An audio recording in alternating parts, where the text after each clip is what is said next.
welcome to this Friday edition of Global Lens on News9 Live with me, Neha Khanna. A packed show for you as always, but we're going to start with some big news that came in from Moscow today. After days of will he, won't he, it is now official. Russian President Vladimir Putin will not come to India for the G20 Summit next month. The Russian president's spokesperson Dmitry Peskov today told the Russian media, President Putin is not planning a trip to attend the G20 Summit in India, which will be held in September. The main emphasis now is on the special military operation, a reference to the Ukraine conflict. The Kremlin says the format of Putin's participation in the G20 Summit will be determined later. Putin attended the recently concluded BRICS Summit in South Africa via video conference. He was represented by Russian Foreign Minister Sergei Lavrov.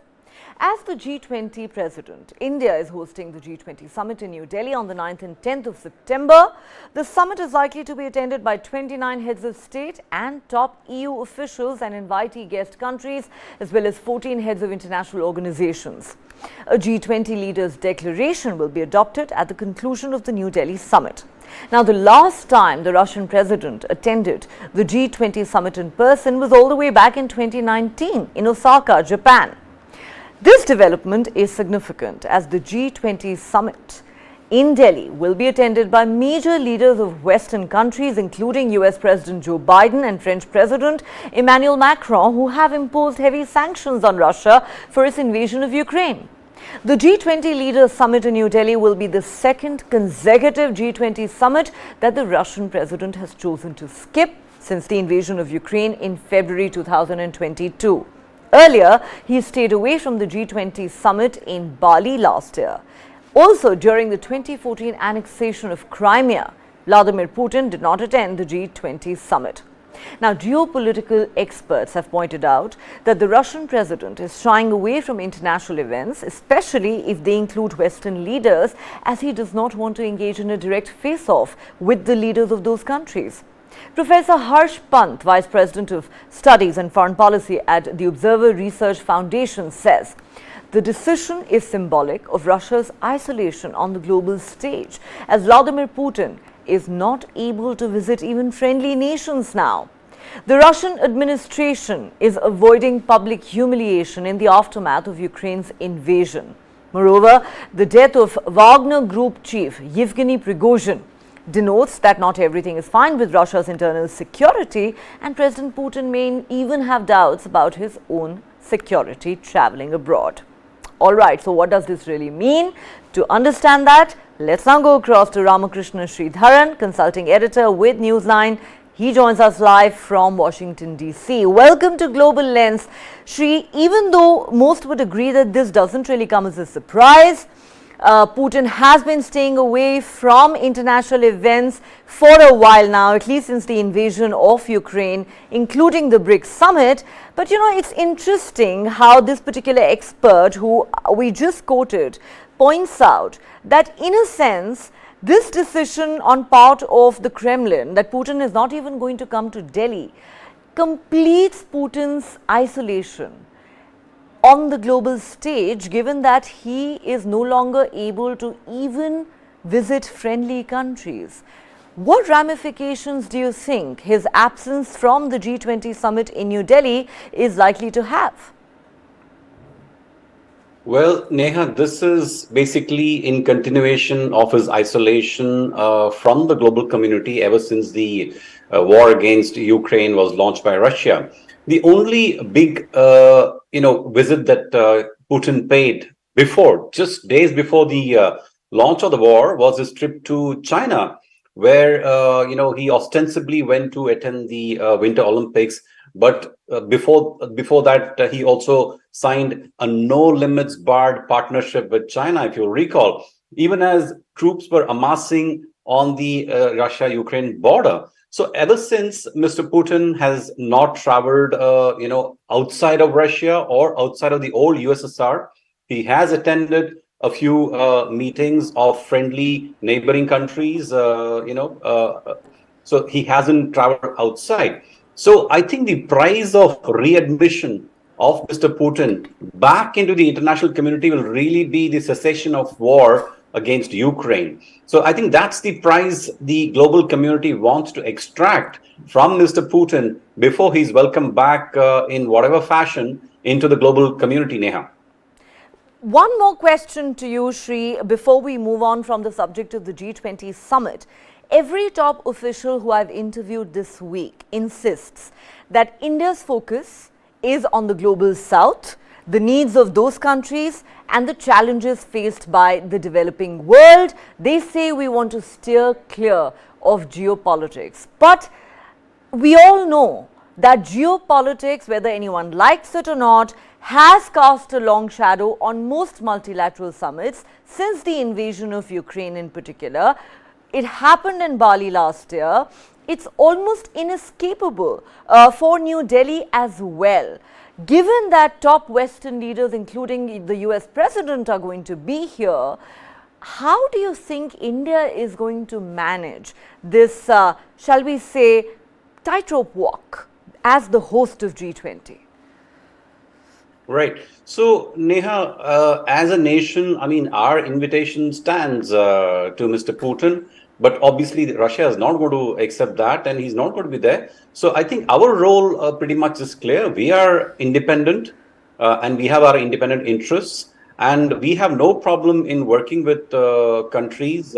Mr. Modi, our Prime Minister, has very clearly said this is, dialogue should take precedence over any kind of military action in the case of Ukraine. So I think India's stance is very clear, and it's up to Mr. Putin to see how he wants to really resolve this issue and whether he values belonging to an international community and getting rid of all the sanctions and putting Russia back on good terms with the Western nation. That's entirely up to him.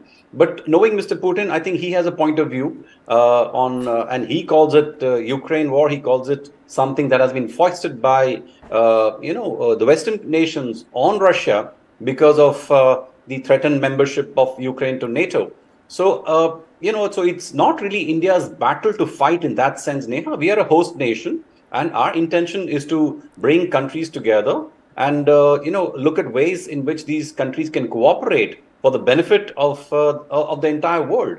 So I think I will not put the entire burden on India. I think it's up to Russia to make the next move in this case, Neha. Right.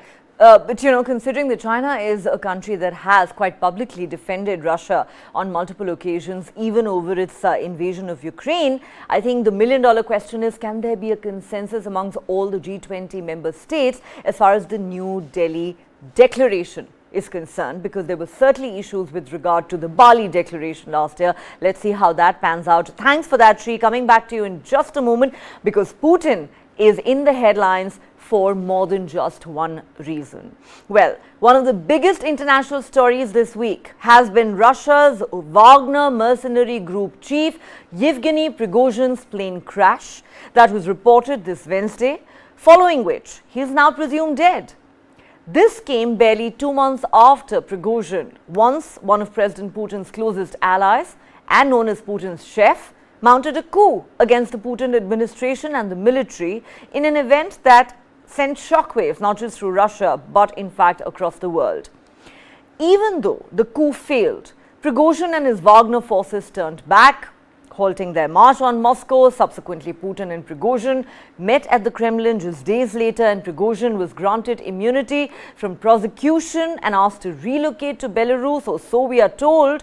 One thing was crystal clear to most Russia and Putin watchers, that Prigozhin was now a dead man walking, and that the day he decided to mount what's been described as the biggest and most humiliating challenge to Putin's authority in his 25-year reign, the Wagner boss had signed his own death warrant. Most believed his days were numbered. US President Joe Biden had quipped, "If I were Prigozhin, I would not fire my food taster." Some others said Prigozhin should be very careful near windows. The American spy agency CIA chief William Burns had said, Putin is the ultimate apostle of payback, and he believes revenge is a dish best served cold. all references to the fate that most of Putin's enemies, political opponents and critics have met with over the years. Therefore, the moment news of Prigozhin's plane crash came in, a majority of people said, "We told you so. This was only a matter of time."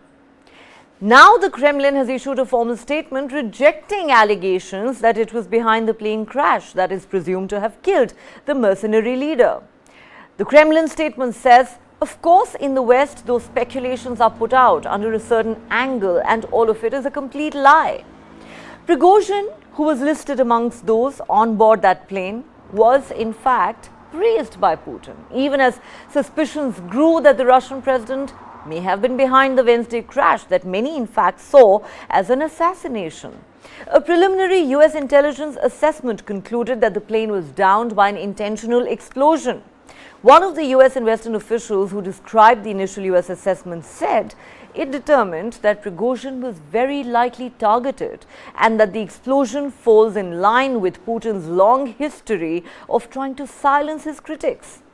Britain's defense ministry has said the presumed death of the Russian mercenary leader could destabilize the Wagner group. President Biden reacted by saying, "I don't know for a fact what happened, but I'm not surprised. There's not much that happens in Russia that Putin is not behind." Interestingly, in his first comments on the plane crash, Putin recalled that he had known Prigozhin since the early 1990s.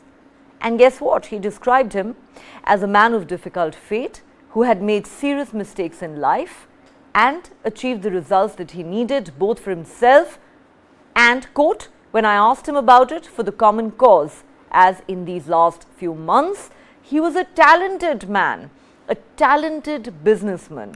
That is what Putin had said.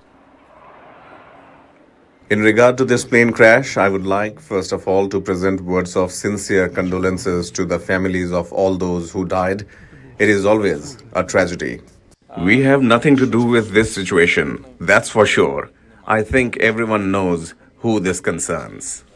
I don't know for a fact what happened, but I'm not surprised. Do you think Putin is responsible? There's not much that happens when Russia and Putin not behind, but I don't know enough to know the answer. Okay, let's go back to Shri in Washington, D.C. for more on this story. Shri, a lot of people had said, we know how this story ends. And 2 months after the aborted coup, they're saying, we told you so. And here's Putin, who's offering condolences to Wagner boss's family and his forces. He says he was a very talented man, but one who made many mistakes in his life. And now you have a situation where the Kremlin has to actually come out and issue a statement saying we did not kill Prigozhin. What are your thoughts on this?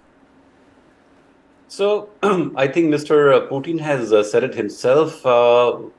Prigozhin is a man who made many mistakes. I think the biggest and the most fatal was rebelling against Mr. Putin. So Neha, I personally am inclined to go with the US intelligence's unofficial conclusion on what happened. So they have concluded that it was an intentional explosion that downed the private plane, and there was no ground-to-air missile which struck the plane down. The reason why I would like to go with this assessment is also because a lot of reports which have been coming out since the plane went down, for example, the eyewitness accounts from the site where the plane went down, their eyewitnesses have said that they saw an explosion, that the plane exploded before it started falling out of the sky. Now, then we also have the report from the stewardess, who was the only stewardess who was on the plane, the female stewardess who was on the plane, Christina, who, sent a message to her family saying that there's been an unscheduled repair check which has delayed a takeoff. Now, there is some speculation that maybe a bomb was planted in a very expensive wine crate on board, and that may be the reason why there was a delay, the so-called repairs that happened. Of course, I think it's going to be very hard for anyone to conclusively prove this, given that no one will have access to the crash site since it happened within Russia. But I think it's fair enough to say that everyone pretty much agrees what happened, even if they're not willing to say it in so many words, Neha. So I think it's a price Prigozhin paid for going against Mr. Putin. I think that's a fair summary of his unfortunate and tragic story. I think it would be safe to say, Sri, that this is a movie we've all seen before. And as many wise men and women have pointed out in the last couple of days, if you do decide to take on Vladimir Putin, do so at your own peril. All right, Sri, coming back to you in just a moment to discuss our next story. Prime Minister Narendra Modi and Chinese President Xi Jinping briefly met on the sidelines of the BRICS summit in Johannesburg. But as is often the case between the two countries, there were contradictory accounts of the encounter from the two sides. While China claimed that the two leaders met on India's request, top Indian government sources have refuted it and said there was a pending request from the Chinese side for a bilateral meeting. The sources said the two leaders had an informal conversation at the Leaders' Lounge during the BRICS summit in Johannesburg. India's Foreign Secretary Vinay Mohan Kwatra said India and China have agreed to step up efforts for the disengagement of troops and de-escalation of tensions along the line of actual control after a conversation between Prime Minister Narendra Modi and Chinese President Xi Jinping on the sidelines of the BRICS summit.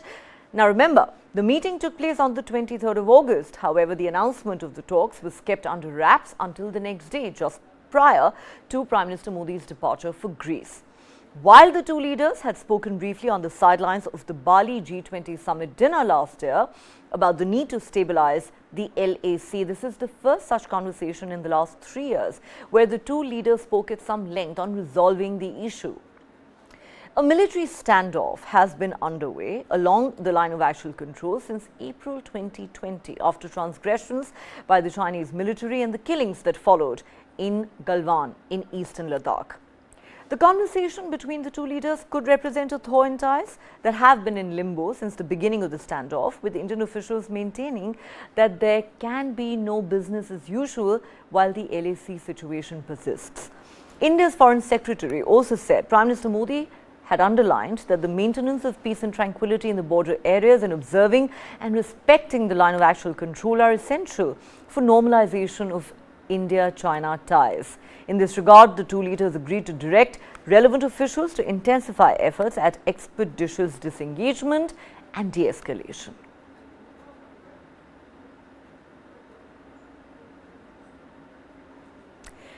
All right, let's go back to Sri for more on this. Sri, as we know that there have really been no substantive talks between the two countries in the last 3 years, except for the military level talks that have taken place. And frankly, most people seem to think that even those haven't yielded much.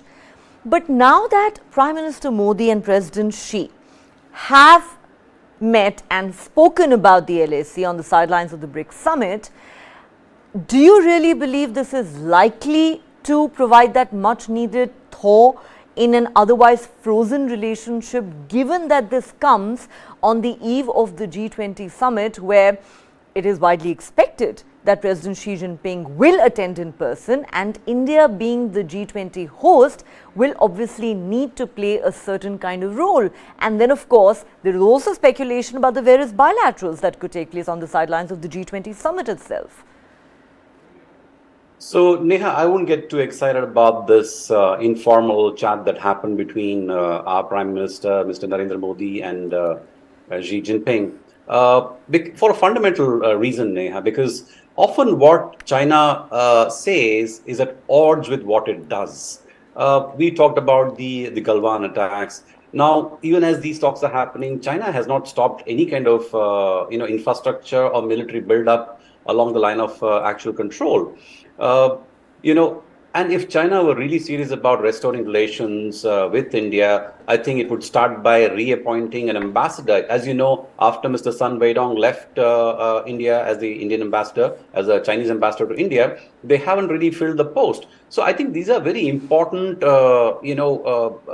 gestures that China first needs to take before it can get ambitious and say that, we are willing to walk the, extra mile, but India is not coming. I think that's, no one will buy that kind of a pitch, Neha.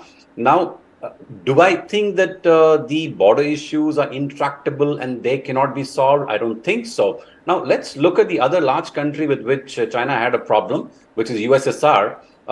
They had a problem going as far back as 1969. Excuse me.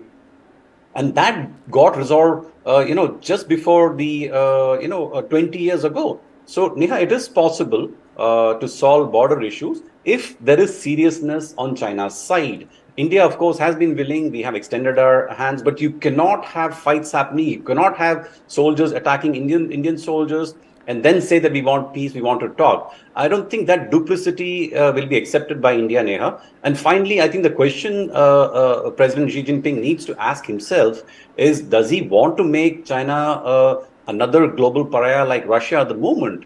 Because I think the people of China deserve much better than what is being offered to them at this stage, Neha. So I think it's up to Beijing to come forward and offer serious roadmap which is credible and which is convincing for India to walk along that roadmap and solve this border issue for once and all, like China did with Russia in as recently as 20 years ago, Neha. Well, that is a legitimate question you ask. Does Xi Jinping want to turn China into another pariah like Russia? Well, we don't know really if Xi even cares about that. But, talking once again about the G20 Summit, because we do expect the Chinese president to attend in person, while the focus or the agenda will be entirely different. It's a multilateral summit, and India, of course, as the host, keeps insisting that we're going to keep the focus on developmental issues and issues of the global south. But given that the Russia-Ukraine war is likely to come up inevitably thanks to the presence of countries like the United States, and then if you do have, let's say, the Indian and the Chinese leaders holding talks on the sidelines, do you believe that we are going to see more of the same, really, as far as these conversations about the line of actual control are concerned? So basically, would it be safe to say that one should really not harbor too much optimism, whether it is, the talks that happen at the BRICS summit or the talks that are likely to happen on the sidelines of the G20 summit? We should really keep our expectations in check. Is that what you would say? Absolutely, Neha. I mean, let's look at what happened when the G20 Kashmir leg was happening. China came out and said that it will not, attend a meeting that's being held in a disputed territory. I mean, China is not even involved. I mean, it has nothing to do with that issue. So, if China were to make all these an issue and get into matters that don't really, involve it, then I think the scope for any kind of resolution or any kind of genuine talks, the room gets reduced, Neha. So I think China needs to do a lot of soul searching and come up with some sort of proposal which is acceptable to India.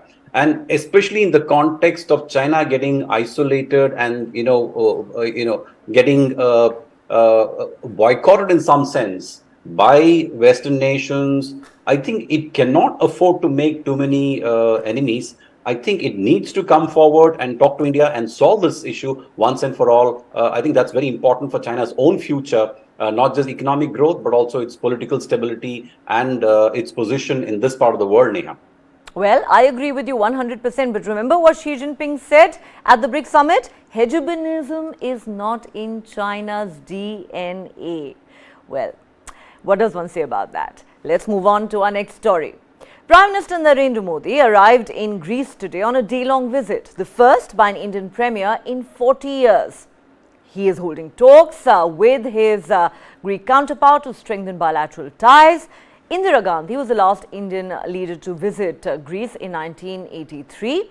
Prime Minister Modi's visit comes after External Affairs Minister S. Jaishankar visited the country in 2021 and tried to revive ties between the two nations. It was then that Greece had in fact signed the framework agreement to the International Solar Alliance and extended support to India on the Missile Technology Control Regime Agreement. The Ministry of External Affairs in a statement said India and Greece enjoy civilizational ties which have strengthened in recent years through cooperation in areas like maritime, transport, defense, trade and investments and people-to-people ties. Prime Minister Modi sets foot in the historic city of Athens for his first ever visit to Greece. Prime Minister Modi has been conferred with the Grand Cross of the Order of Honor by the Greek President in Athens. The MAA said the honor was given to Prime Minister Modi for his decisive contribution to the strategic promotion of Greek-Indian friendship in areas of mutual interest. The award is conferred on prime ministers and eminent personalities who, by reason of their distinguished position, have contributed to enhancing the stature of Greece. Friends, Greece और भारत ये एक स्वाभाविक मिलन है। विश्व की दो पुरातन सभ्यताओं के बीच, विश्व के दो पुरातन लोकतांत्रिक विचारधाराओं के बीच और विश्व के पुरातन व्यापारिक और सांस्कृतिक संबंधों के बीच, फ्रेंड्स, हमारे संबंधों की नींव जितनी प्राचीन है उतनी ही मजबूत है।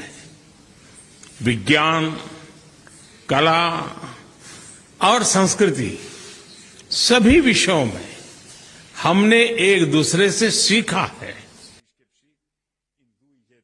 We are ready to proceed side by side in dealing with the challenges of our times, especially in the period of upheaval and war in Ukraine, facts which make it even more necessary to respect the UN Charter. All right, let's go back to Shri to understand this better. Shri, this is the first visit by an Indian Prime Minister to Greece in 4 decades. So even as, India, the MA and the Prime Minister talk about the great civilizational ties between the two countries, the very fact that no Indian Premier had visited that country in 40 years, I think says a lot about the state of ties between the two countries. So in substantive terms, really, what kind of a relationship do India and Greece currently share? So, Neha, if you look at Greece, ever since the 2008, crisis on Wall Street happened, Greece has been in an economic, crisis. It is the most indebted nation in the European Union.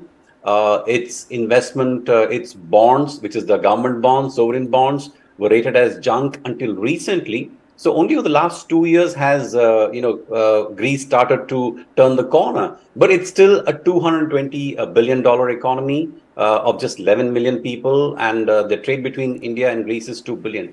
But I would like to believe the reason why Prime Minister Modi decided to stop by Athens is not because it's on the way back home from Johannesburg to India.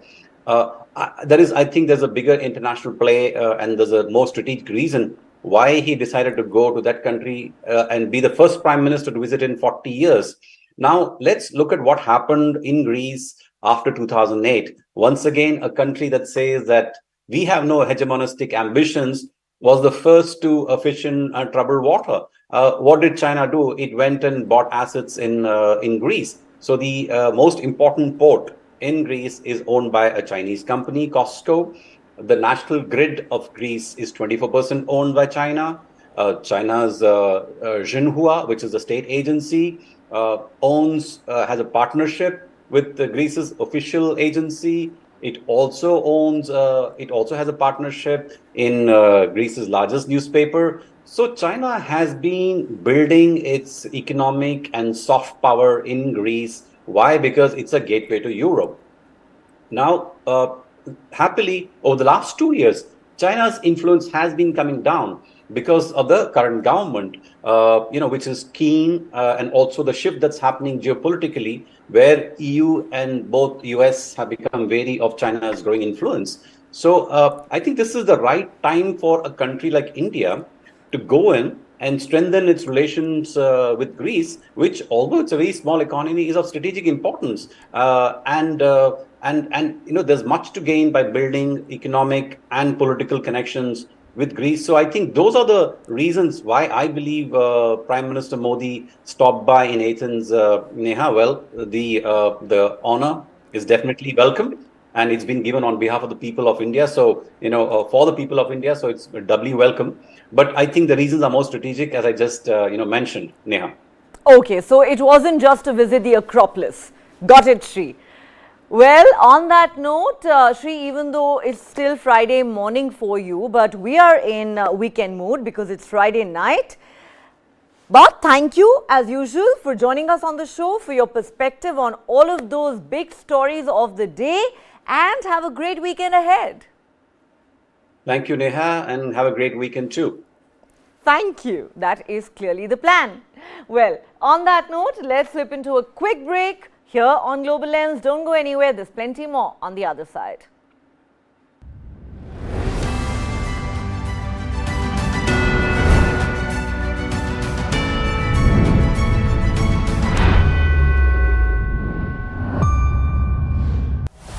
Gautam Adani, one of the richest men in the world, or a business honcho, accused of manipulating the market.